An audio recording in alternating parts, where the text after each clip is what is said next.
समझने की दिशा में बहुत बड़ा कदम उठाया और उन्होंने कहा रातों रात कर्नाटका में जितने भी मुसलमान लोग हैं उन सबको रातों रात ओबीसी बना दिया। एक ऑर्डर निकाल दिया, मुख्यमंत्री ने थप्पा मार दिया। अब हुआ क्या, जो ओबीसी को आरक्षण मिलता है उसका सबसे बड़ा हिस्सा ये रातों रात ओबीसी बन गए, उन्होंने लूट लिया। अब बताइए, ये वो आदिवासियों के लिए करना चाहते हैं, वो दलितों के लिए करना चाहते हैं और ये कर्नाटका का मॉडल पूरे देश में लागू करना चाहती है। एससी, एसटी, ओबीसी का आरक्षण खत्म करने के लिए। और मैं गंभीरता से कह रहा हूं, ये महाअघाड़ी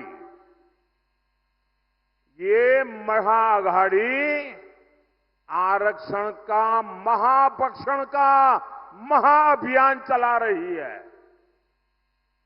वहीं एससी, एसटी, ओबीसी का आरक्षण बचाने के लिए मोदी महारक्षण, आरक्षण का महारक्षण का महायज्ञ कर रहा है। मैं पिछले 17 दिन से लगातार कांग्रेस पार्टी को चुनौती दे रहा हूं। मैं कांग्रेस से पूछा कि वो लिख कर दें कि वो एससी, एसटी, ओबीसी का आरक्षण उसके टुकड़े करके एक टुकड़ा मुसलमान को नहीं बांटेंगी। मेरा सवाल सही है कि गलत है भाई? सही है कि गलत है? अब वो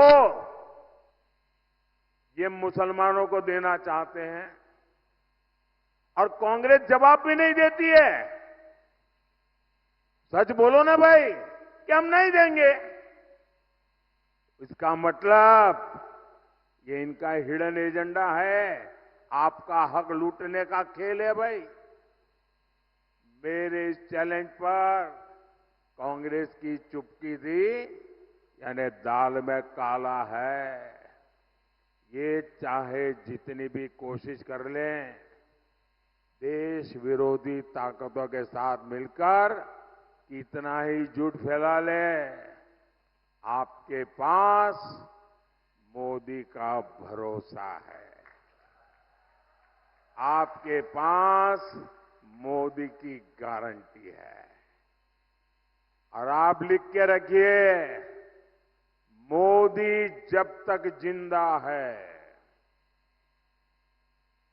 मोदी जब तक जिंदा है, एससी, एसटी, ओबीसी में से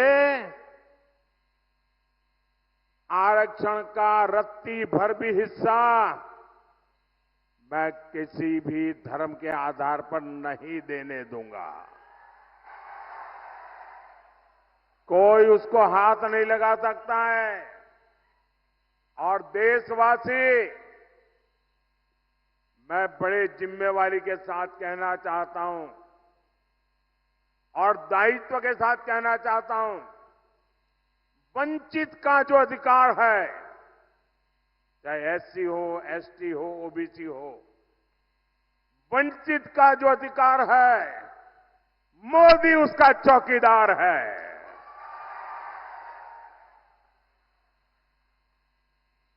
मोदी की चौकीदार में जब मोदी जैसा चौकीदार हो, इसने अपनी मां का दूध पिया है जो आपका हक छीन सकता है।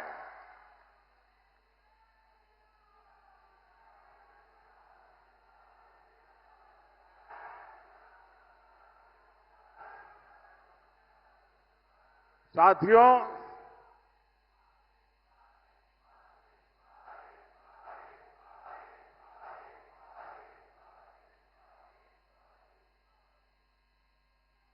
साथियों, हम तो माता शबरी की पूजा करने वाले लोग हैं।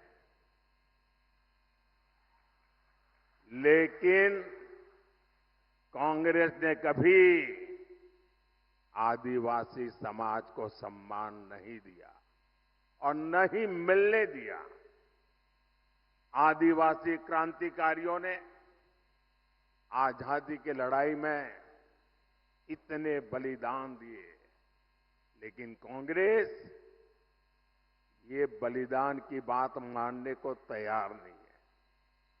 आजादी की लड़ाई का पूरा श्रेय कांग्रेस केवल एक परिवार को ही देती रही है। ये भाजपा है जो देश भर में आदिवासी स्वतंत्रता सेनानियों पर म्यूजियम बनवा रही है, ताकि आने वाली पीढ़ियों को पता चले कि हमारे पूर्वज आदिवासियों ने देश के लिए कितने बड़े बलिदान दिए थे।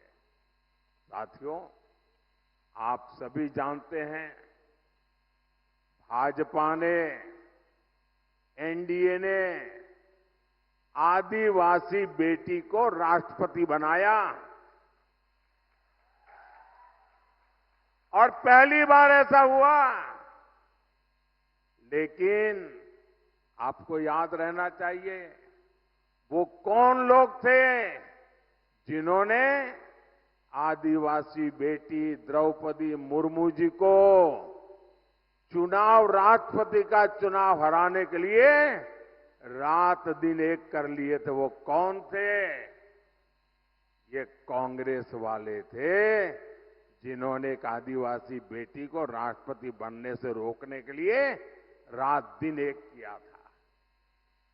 और कांग्रेस पार्टी ने ऐसा क्यों किया?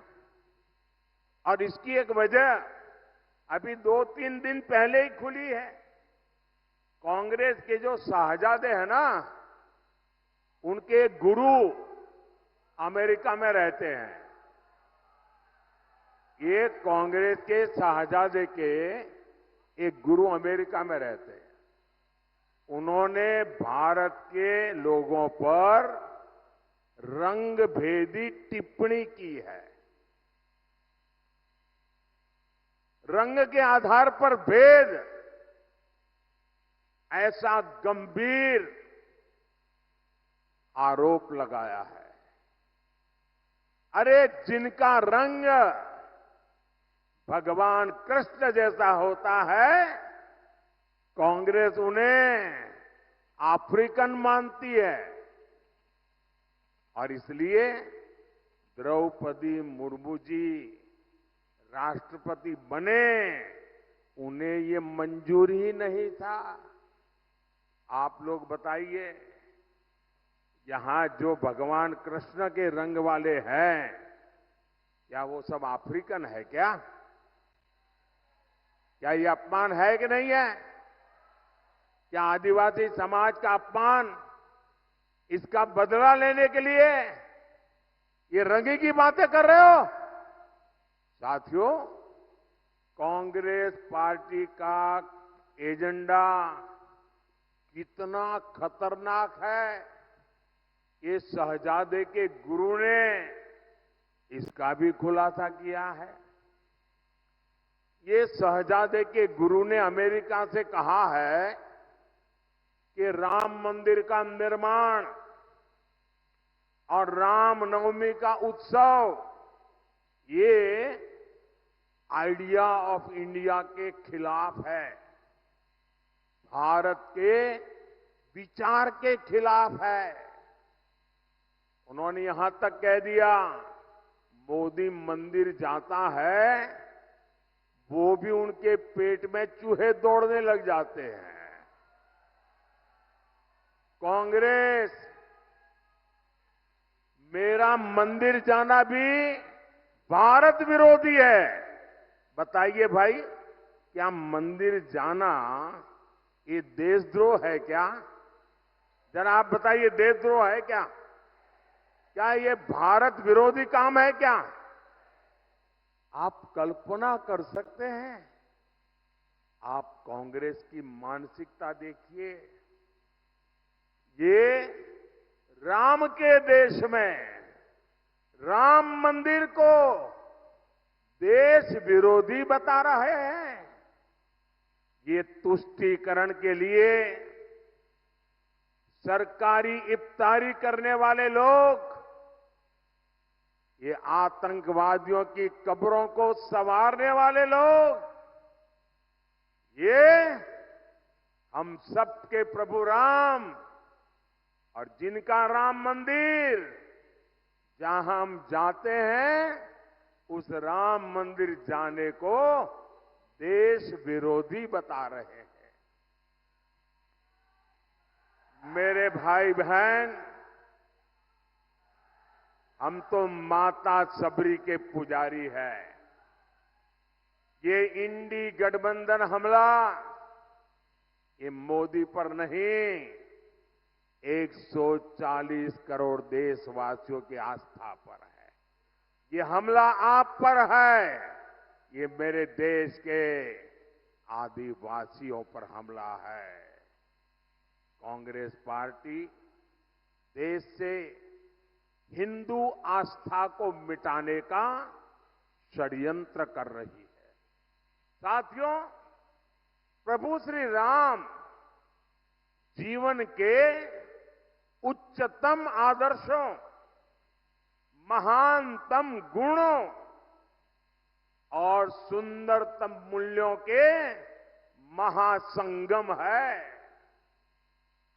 भारत के अस्तित्व का आधार राम से है और भारत के भविष्य का प्रेरणा पुंज भी प्रभु श्री राम है।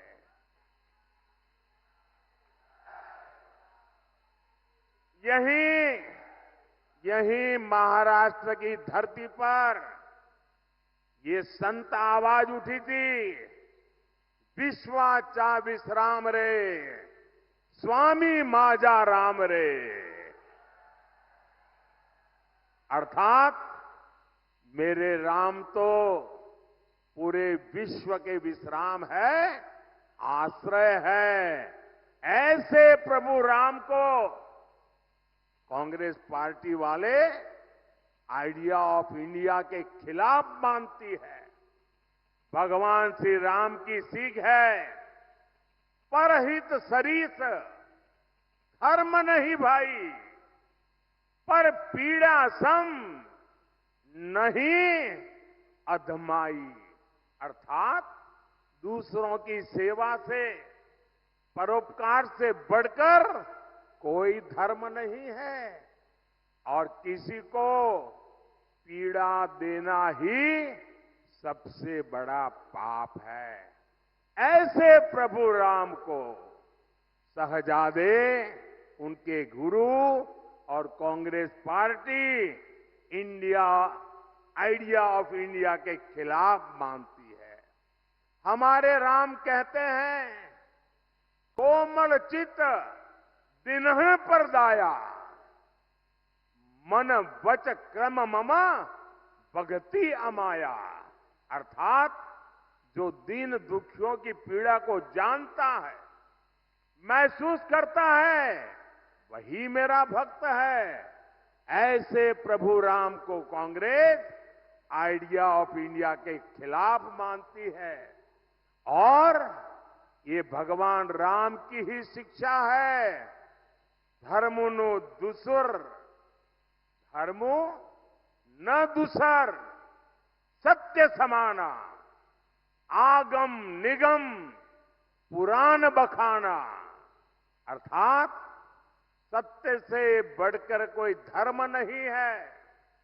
ऐसे प्रभु राम को कांग्रेस आइडिया ऑफ इंडिया के खिलाफ मानती है।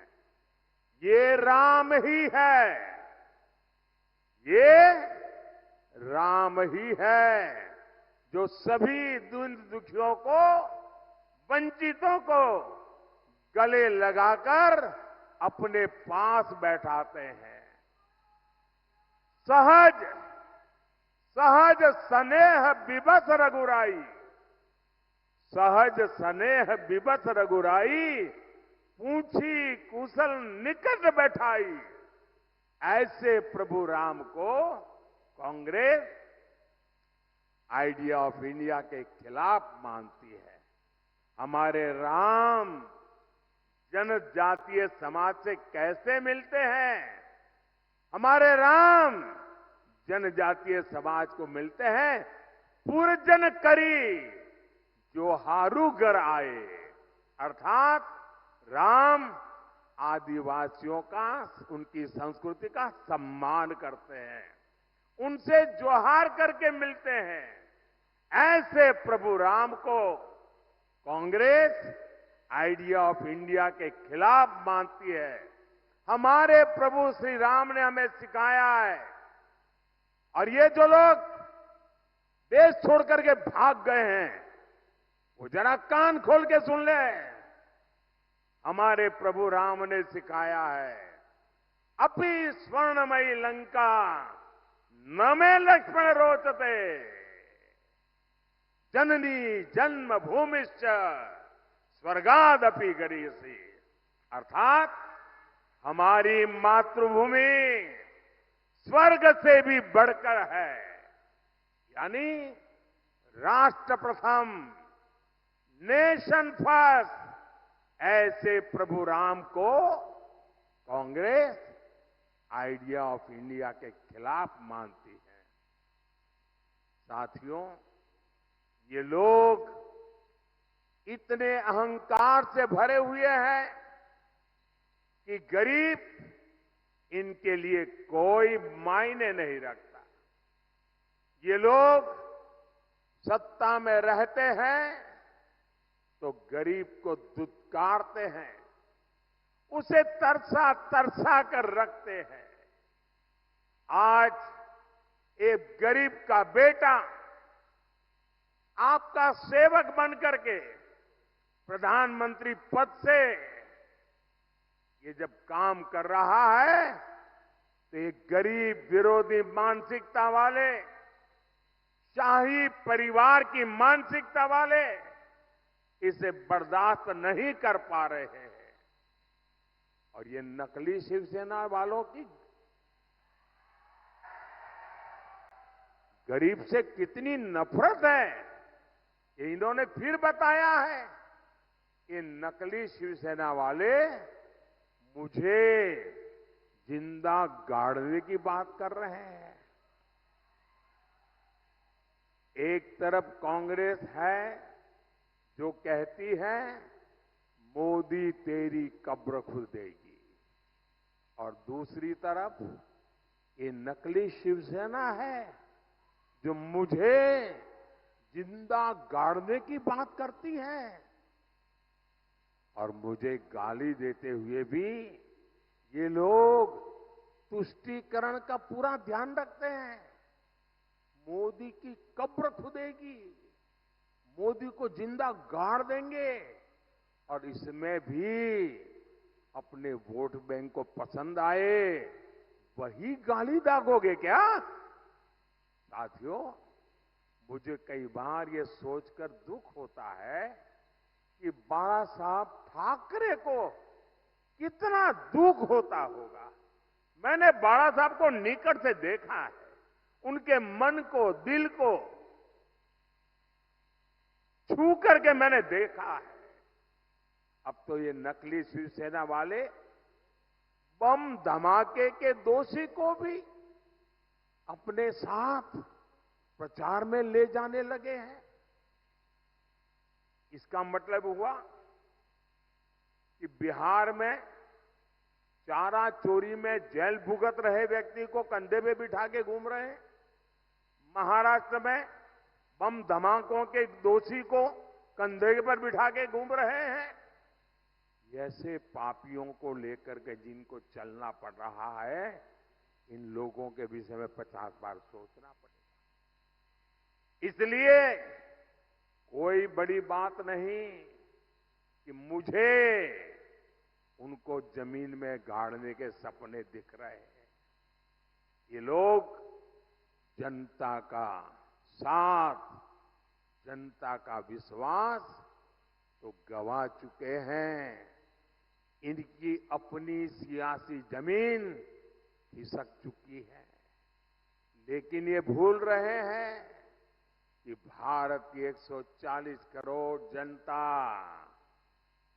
मेरे माताएं बहनें इतनी बड़ी तादाद में जो आई है ना, ये मेरी माताएं बहनें, यही मोदी की रक्षक है। ये मातृशक्ति मेरा रक्षा कवच है।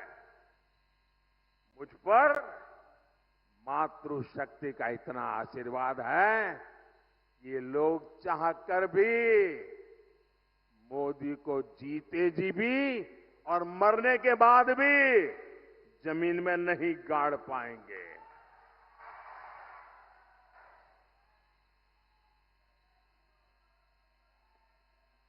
साथियों,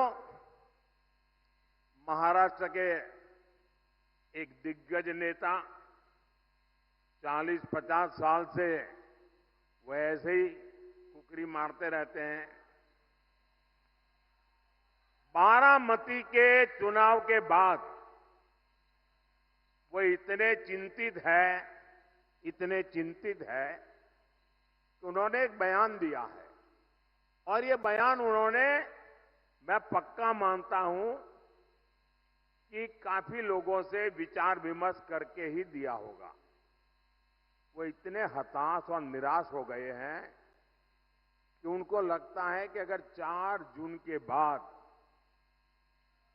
सार्वजनिक जीवन में, राजनीतिक जीवन में अगर टिक के रहना है तो छोटे छोटे राजनीतिक दलों को कांग्रेस में मर्ज हो जाना चाहिए। इसका मतलब ये जो नकली एनसीपी है और ये नकली शिवसेना है, उन्होंने कांग्रेस में मर्जर करने का मन बना लिया है। अब आपको मैं बताता हूं, जब 4 जून के बाद कांग्रेस में जाकर के मरने के बजाय अरे सीना तान करके हमारे अजीत दादा के साथ और शिंदे जी के साथ आओ, बड़े शान से सपने पूरे हो जाएंगे। भाइयों बहनों, 13 मई को कांग्रेस और इंडी अघाड़ी को आपका वोट ही जवाब देगा। नंदुरबार से